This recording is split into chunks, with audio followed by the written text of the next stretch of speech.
Good morning, traders and investors. My name is Roger Scott, and I'm the Senior Strategist for Wealth Press. Today is Wednesday. It's March 16th. We're past the halfway point in March, and daylight time saving time is here. And from what I'm understanding, they're making they're trying to pass a law where we don't have this daylight savings time change anymore, which is just kind of frustrating for everybody and makes people grumpy and sleep an hour more and less, and feel like they've just got out of an airplane. It's a jet lag kind of a feeling. But anyhow, let's get into the analysis. Today is the big day. We have FOMC announcement. The Fed is going to announce whether they're going to raise rates. We're in the middle of a war, and the Dow Jones is up 400 points. Only in this planet that we live in right now. I don't know what other world we would see Dow Jones 400 points when we have potential COVID again happening in China, inflation at a 40-year high, middle of a war that where we talk about nuclear, and God only knows what else. But I got to say, the resilience from seeing the Fed pump money into the market during COVID is really paying off, because I believe the market would be in a lot worse shape than if the Fed had done nothing. So again, we do have a lot of inflation, but at the same time, the market value is sustainable. Now, this is anything but bullish. This is a really, really strong market, and I'd love to see it perpetuate as we go into the day. Volatility broke lower yesterday. As you could see right here, we were in a nice little trading range, a little tight range, which broke down yesterday, which is a really good sign. We haven't been down this low in quite some time, since the 25th of last month. So this is during the entire war, and volatility is declining, and the stock market's getting stronger. Very, very, very, very bullish sign. Another very, very bullish sign, as I've been saying the last few days, put the call ratio. Look, it still hasn't come down to these levels right here. And that's really the key here. When it goes into these levels, that means the market's oversold. When it goes to these levels, the market's overbought. Look how oversold the market is. Look at the red line.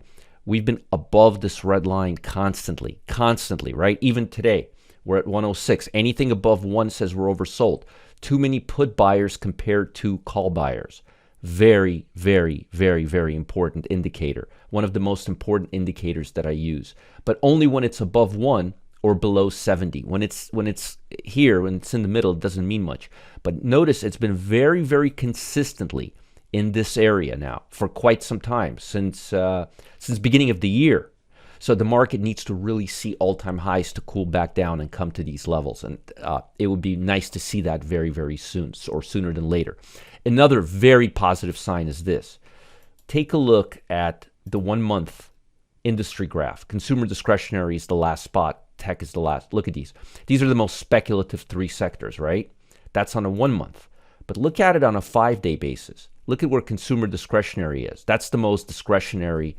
That's retail sales right here. This is what drives consumers. 5-day, it's number 2. On a 1 day, which was yesterday, it says today, but it was yesterday. Look at the 2 sectors driving the market, or the 3 sectors driving the market. Communication services, consumer discretionary, and infotech. So a month ago, these 3 sectors were right here. They were the lowest 3, and yesterday they were the highest 3. And consumer discretionary has been making upside now for 5 days. So it's not a coincidence. It's not a 1-day blip. But I find these little trinkets very, very important. Now, we have FOMC data today. That's coming out at 2 p.m. and that's going to tell us, and we have retail sales in about 17 minutes. That's going to be really important, because retail sales makes up 2/3 of the U.S. economy. It'll be important to see if the number is better or worse than expected. I'm expecting the number to be a little bit on the soft side, especially because we're past the holidays. We're in the first quarter. There's really no reason to buy things right now. There's no holidays coming up. Usually the first quarter is a bit weaker, especially right now. But things could have been picking up. We will see in less than 20 minutes. And then we have the FOMC and the press conference. I am willing to bet they're going to probably take action. If they don't take action, the stock market's going to rally like there's no tomorrow. A 1/4 of a base point rate hike is already way, way, way priced into this market. Like so priced into this market that the bond market should be going higher now till about 140, 141 as a relief rally where we'll get a chance to short it again, which is what I'm looking for and waiting for it to happen. But keep your eye on the FOMC. They may say, hey, we're not going to take any action. We'll wait and see what happens next month because there's war. Or they say, well, we're just going to take a quarter of a point and we'll see how things go into the future. The Fed does not like to raise rates during war. Raising rates makes money more expensive. It's not a good time to make money more expensive during war times when oil is at a 40-year high and inflationary pressure is up at a 40-year high. Now, let's talk about global economy, kind of give you a summary of what to expect, and then I'll talk about levels. And then I'll give you an actionable long and short. So global shares rose Wednesday, led by a 9% surge in benchmarks. So they had a few down days because of COVID, but now they're on the up and up, after the Chinese leaders promised more support for the slowing Chinese economy while investors are waiting for the Federal Reserve, which happens at 2 p.m. today. Russia escalated its bombardment of the Ukrainian capital and launched new assault, making bloody advances on the ground as Zelensky prepared to make direct appeal for more help in a rare speech to foreign leaders to the U.S. Congress. This guy's got balls. I got to give him that. At its policy meeting Wednesday, the Fed is expected to increase its short rate by quarter of a basis point. That would be the first rate hike since 2018, pulling off its record low of nearly zero and likely to start to a series of hikes, which are so priced in and the market is so ready for it. Inflation is already at the highest level in generations, 4 generations to be exact, and the most recent numbers don't include the surge in oil prices after the invasion of Ukraine. Oh, God. Renewed worries of COVID-19 in some regions, plus lengthy list of other concerns, have caused a wild hour-to-hour swings in the market in recent weeks. Nobody knows that more than me. I mean, it's painful to watch this market. The war in Ukraine has pushed prices of oil, wheat, other commodities, and metals, with region produces sharply higher. That raises the threat that already high inflation will persist and go even further. Because remember, we still haven't felt the downside after the war. So a barrel of crude oil dropped and more, 96.44%. We may be topping out on oil. It seems like evergreen stocks, our EV stocks are starting to rise and oil's coming down. They are inverse to each other, so keep an eye on that. In other developments, trading in nickel was halted on Wednesday on the London Exchange. Again, it went over $100,000 per ton. Exchange said it's investigating a system error, right? And Russia is the number 3 producer of nickel. So let's talk about different stocks. Energy is still leading. Communication services is lagging. If we look at let's go here. If we go our 90-10s, I love looking at our 90-10s. We have a beautiful, beautiful, beautiful pull. All of the energy stocks are pulling back, and I think they're going to go up for another round.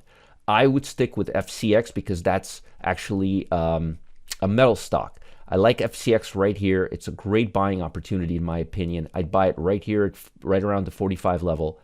And if this thing drops to the 42, 43, I would probably get out. But I like it right at these levels right here. I like it a lot. I also like XOP, the gas exploration. It looks really good around these levels. And I like Apache. I would stick to these 4, actually. Rio looks good around here. Apache looks really good around here. XOP looks really good around here. COP looks good around here. And FCX around here. But I like FCX because it's not energy. It's metals. So I do like it quite a lot. And you could see it right here, FCX. Just to give you an idea, mining company. And metal mining, I think, will be a little hotter over the next several days than energy, because energies are having quite a roller coaster. But I do like the metals. I do like the metals right now quite a bit, more than energies actually. And to the downside, let me show you what I like to the downside. Oops, let me just go back here. Yeah, International Paper. This stock, we've shorted the stock twice already this year and made money on it. And I think we're up for number 3. So IP right here. Let me just show it to you. This stock rallies, rallies, rallies, and then it comes off the lows. If you could see it right here, it rallies, rallies, and then we short it. Every time we short it, we've been making money on this stock, including right here. It's coming up right now. I would probably wait till the 45 area, but I would sell it near the 45. I think the downtrend is going to continue. I'm not seeing too much of an upside there. As far as levels are concerned, the Dow is up nice and good. We may have a little cool off in the morning. These gaps tend to get filled, so you got to be careful. But I love the rally we're seeing. If we can go above, and we're almost there, if we can go above the 34,250 level or 343 level or 34,300 level, there's a good chance we'll hit the 200-day moving average. And I'd love to see that. On the QQQ, that level is a lot higher. It's 351. But I'd love to see us go up to the 351 level. It would be very, very, very, very important. Keep your eye on retail sales today. That's going to shape the first half of the market, plus all the gyrations during the day due to the war and due what's happening in China. We got to watch the international markets. But most importantly, it'll be very important to hear what the Fed is going to say. This war is not going to last forever. And there's a really good chance the market is going to start looking towards the end than the beginning. The market always tries to price in anything foreseeable. And I believe we are towards the end. The market is pricing into its value this war right now. Now, markets have been very, very volatile. And many traders, they just don't know how to invest their money in times like this. Now, former hedge fund manager Lance Ippolito, he's providing direction to confused traders with his .30 formula. The .30 formula. It's an obscure Wall Street trick that's allowed him to profit when a stock goes up, down, or just stays flat. And with this volatility, it's a no-brainer. It's all because of a little-known market error that only insiders know. Now, Lance is going live at 1 p.m. Eastern Time to go over his .30 formula and how it can work even in today's market environment. Click on the link below and register for this event. You don't want to miss out. It's happening at 1 p.m. Eastern Time. Tomorrow, top ETF and top option pick. You guys, I can't wait for you guys to hear this, all right? Follow the link below, register for Lance's event, and have a great day. Bye, guys.